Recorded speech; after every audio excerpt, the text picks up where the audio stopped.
All right, before we go, it's time for my Monday Night Raw recap, the second show on Netflix. These are some of my bigger takeaways. Number one, I need to see Seth Rollins and Drew McIntyre join forces to fight CM Punk. I brought this up with our guy David Shealy a couple weeks ago. I think those two guys should get with Kevin Owens and they should form their own little faction. Because last night, after hearing them go back and forth on the mic, like them not liking each other, I'm not buying it. It was more of a professional courtesy. They're going after the championship. And even Drew saying, like, Seth, you didn't get involved last week. All right. Neither did Jey Uso. And he was more involved in the Bloodline storyline than anybody. But you know why he didn't get involved? Because he had a match with you coming up, just like Seth had a match with CM Punk coming up at the end of the night. So I just thought it was a weak argument. And I don't like when there's kind of a blurring of the lines of if there's a heel, if there's a face. Give me good guys on one side, give me bad guys on the other. And I think that would make a lot of sense because people want to cheer for CM Punk. They're glad he's back in the WWE. He's still making rounds to cities that have not experienced him back with the company yet. So put together a group of guys that he has beef with, that beat the snot out of him every week, and build it like that. I think that makes a lot of sense. I love that Penta is in the WWE, but he looked a step off, in my opinion. You know, he's 39 years old. And if you've been watching him as long as I have, and you saw what he was able to do in AEW with some of those great matches with the Young Bucks, you know, him and his brother, he's been through some wars, right? But he's got to get used to the WWE ropes as well. You could tell they were not as tight as some of the other ones. There was a move early on in the match when he tried to jump off the rope on the bottom rope, and he just didn't get that springboard effect. I am a little concerned that he's going to get lost in the shuffle, right? I really hope that they book him strong. I hope they book him in big-time matches. But let's not forget, he is kind of the appetizer because when his brother, one of my favorite wrestlers of all time, Rey Fenix, gets here, watch out, because in my mind, he is the best luchador in the world right now. I like Seth Rollins planting the seed with Sami Zayn, telling him he needs to fend for himself. All of these guys helped Roman Reigns win back the Ulafala. And then what? Now Roman he's in the Royal Rumble now, trying to get back to Cody. Like, that's it?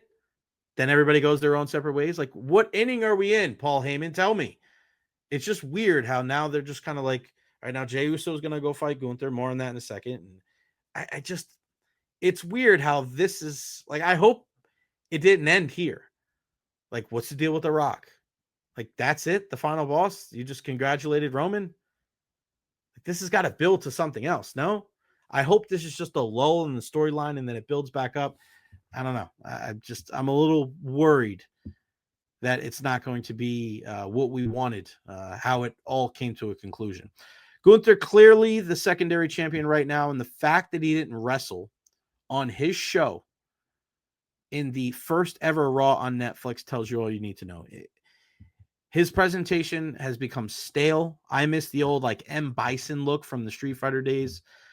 Jay is over like a rover, and I'm glad that they put these two together for him, but it's a rush storyline. You know, they're going to fight at Saturday night's main event. You know, Jay's probably not going to go over, but I like that he's getting an opportunity at the World Heavyweight Championship. There's something missing with Gunther. There's also something missing last night in the Women's Intercontinental Championship match. Now, Lyra Valkyria, first ever champion, respect to her. Everybody will always remember who the first champion was, right?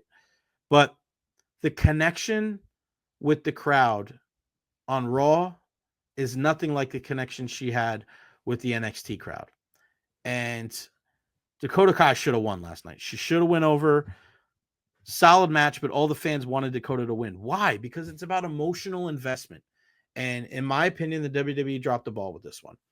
You want to be invested into these characters. The NXT audience is a small part of the WWE audience, right? Because you get a lot of casuals. You get a lot of people that may not watch NXT, but they watch it, you know, once or twice a week, once or twice every couple weeks, every month. And the characters that are around for a while, you're like, oh, I saw her in War Games, or I saw her with Damage Control, and I saw her come back from injury. Like, oh, yeah, I know Dakota Kai.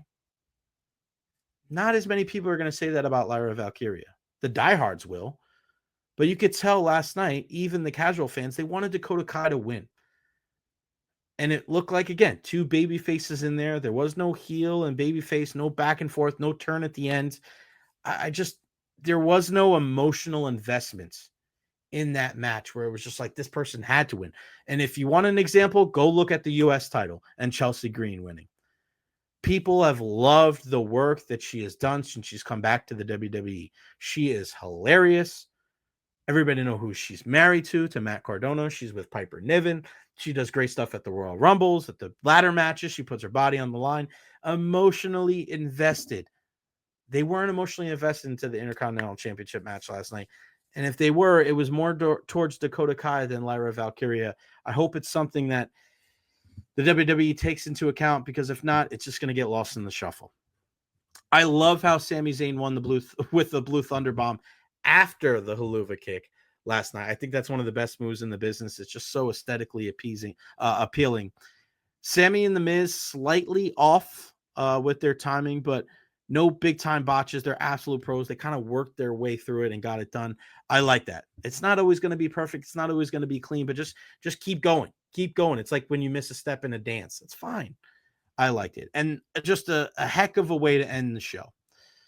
Finn getting on the stretcher after the huge Falcon Arrow through the table. Priest wheels him down, and Finn like slides off of the stretcher into the ring. I thought that was so badass. War Raiders come out to even the score, but again, a lot of people watching that forgot that they were the tag team champions. They're like, what are they doing? You need to have a pop as soon as the music hits and you see these guys running down the ring. And every single time that they are the guys that come in at the end, you just don't get that. They pop when Ivar does his cartwheel and his spinning back kick and does some, their finishing move is great. But people don't get excited about them when they are coming to the ring to assist with the other baby faces. I don't know what you got to do. I think the moment that they were their hottest, when they did all that back and forth with the New Day, that was great. But there's just something missing there. You want to make sure that if you are the group or you are the guy or gal that comes out at the end of the night, 2.5 hours in, and you're here to save the day, that when your music goes off, there's instant recognition. When people see your face, there's instant recognition. But right now, it's not like that. It's not like that with the War Raiders. I hope it changes, because those guys are good as hell. And I think they got a lot of talent. Good dudes, right? They paid their bill. They paid their dues. But it's just, there's something off. And that's why, again, it was like a B show for me. I like that there was a lot more in the ring, a lot less pandering like we saw in week 1. But it's got to improve. 1,000%.